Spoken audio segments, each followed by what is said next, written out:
Herzlich willkommen hier auf dem Gear Reference Kanal. Heute habe ich mal wieder ein Chest-Rig für euch dabei. Nicht irgendein Chest-Rig, sondern das Chest-Rig. Das wahrscheinlich erste Chest-Rig, was so in der Bundeswehr eingeführt wurde. Und zwar von Survival Equipment, eine Firma, die viel für die Bundeswehr hergestellt hat. Auch die allerersten Kommando-Spezialkräfte SMOGs, die eingeführt wurden, waren von Survival Equipment.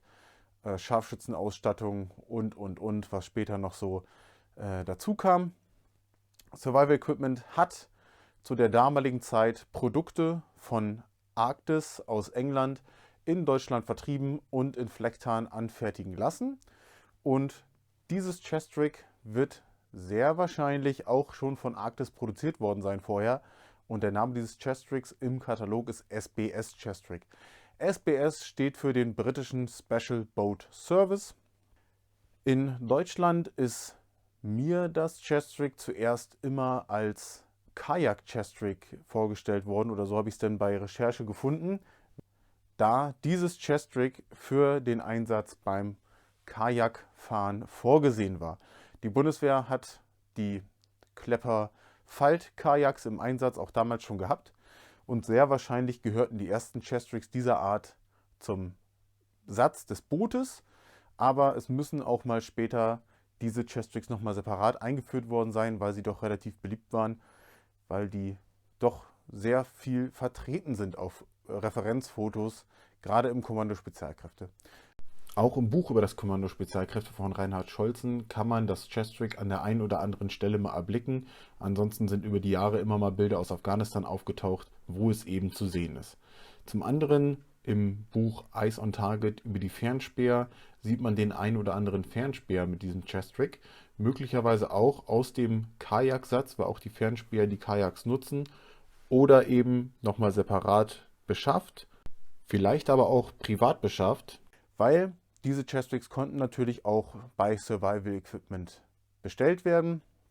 Und da danke ich nochmal Erik vom Prepared Podcast, der einen dieser Kataloge noch auf dem Dachboden liegen hatte und mir den mitgebracht hat. Sowas ist natürlich mal ein super Referenzmittel, um da nochmal ein bisschen mehr darüber rauszubekommen, weil da nichts mehr online oder sonst wo zur Verfügung steht. Wie schon gesagt, Kajak Chest-Rig. Dieses Chest-Rig ist für diese besondere Operation oder Verbringungsart gedacht. Und zwar ist das Chest-Rig, man sieht es schon auf den ersten Blick, ein bisschen anders aufgebaut. Wir haben groß auftragende Mehrzwecktaschen im mittleren Bereich. Danach kommen erst Magazintaschen und ganz hinten eine kleine Handgranatentasche. Dieser Aufbau soll das Paddeln vereinfachen, um so enger am Körper ziehen zu können und hier nicht irgendeine große, riesige Mehrzwecktasche zu haben, wo ich vielleicht mit dem Ellbogen dann nicht so gut arbeiten kann. Dann schauen wir uns das Ganze einmal im Detail an. Wir haben ein sogenanntes Split Front Chest Rig, also wir können es in der Mitte öffnen über die zwei Verbindungsstücke, hier in dem Fall Plastik-Fastex-Verschlüsse. Die beiden Elemente sind von vorne identisch, deswegen gehen wir mal grob durch. Wir haben hier jeweils die Mehrzwecktaschen, die wurden vom normalerweise hinteren Bereich, wo sie bei Chest-Rigs angebracht sind, nach vorne in die Mitte gebracht, um ein besseres Paddeln zu ermöglichen, um die Arme besser dann am Körper vorbeizuführen. Die Taschen werden mit Fastex verschlossen und wir haben im Inneren noch einen Schnürzug, die auch sogenannte Schneeschürze wird hier dann nochmal zugezogen, damit nichts rein oder rausfällt. Gerade natürlich beim Einsatz auf dem Wasser besonders wichtig, wenn man dazwischendurch mal was rausholen will. Hat auch hier wieder eine Wasserablauföse. Und das war es auch eigentlich schon. Die Tasche hat eine ordentliche Größe, also man kriegt eine Feldflasche und sowas gut rein. Das passt. Hier haben wir die G36 Doppelmagazintasche, wieder mit diesem spanischen Verschluss und Klett.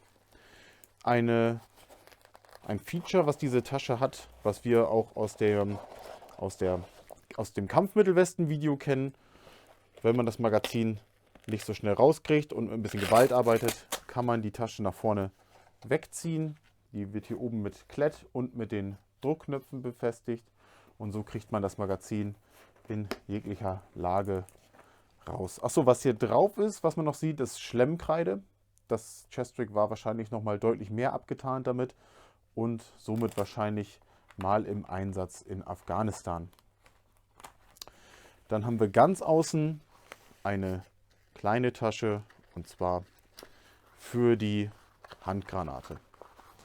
Auch das normalerweise bei solchen Chestricks immer weiter vorne vorm Körper, genauso wie die Magazintaschen hier eigentlich auch eher mittig sind.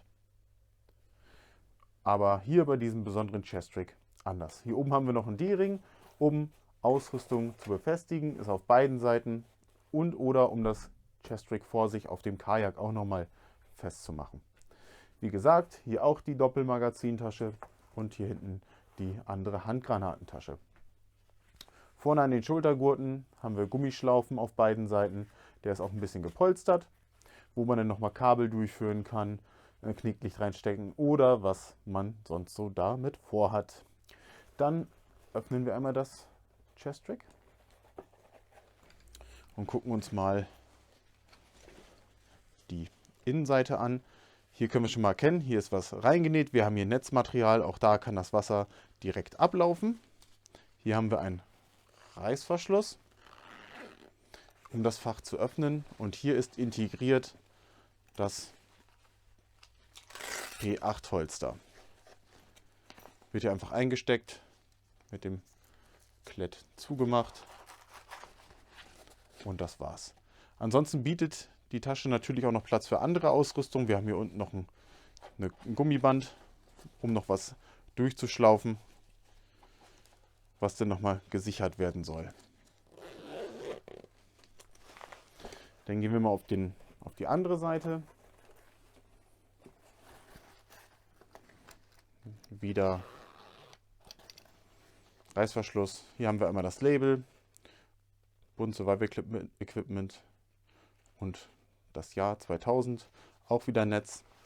Und hier haben wir 4 Gummischlaufen, welche dafür gedacht sind, um 40 mm Granaten im Inneren des Chestricks mitzuführen.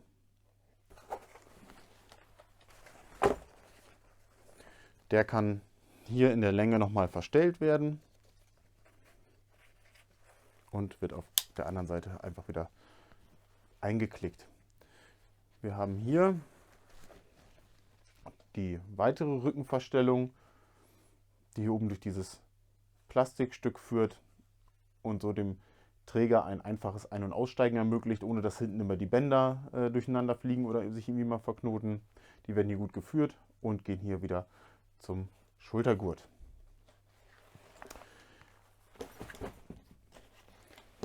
Das war's erstmal im Detail zum SBS Kajak Chestrick von Survival Equipment.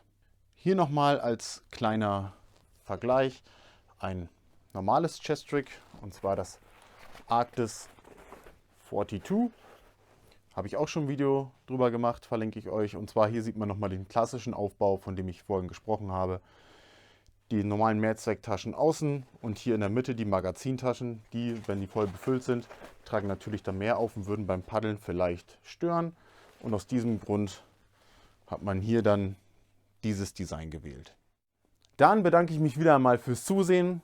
Seid bitte beim nächsten Mal wieder mit dabei, wenn ihr Bock habt. Ihr könnt gerne abonnieren, liken, diese Glocke aktivieren und diesen ganzen Kram. Und so dem Video noch ein bisschen mehr Reichweite zu verpassen, um diesen Kanal wachsen zu lassen, um mich damit zu unterstützen und mir zu helfen, wäre sehr nett. Wer dazu Lust hat, muss sich keiner gezwungen fühlen. Dann bedanke ich mich nochmal fürs Zusehen und freue mich schon wieder auf das nächste Video. Vielen Dank.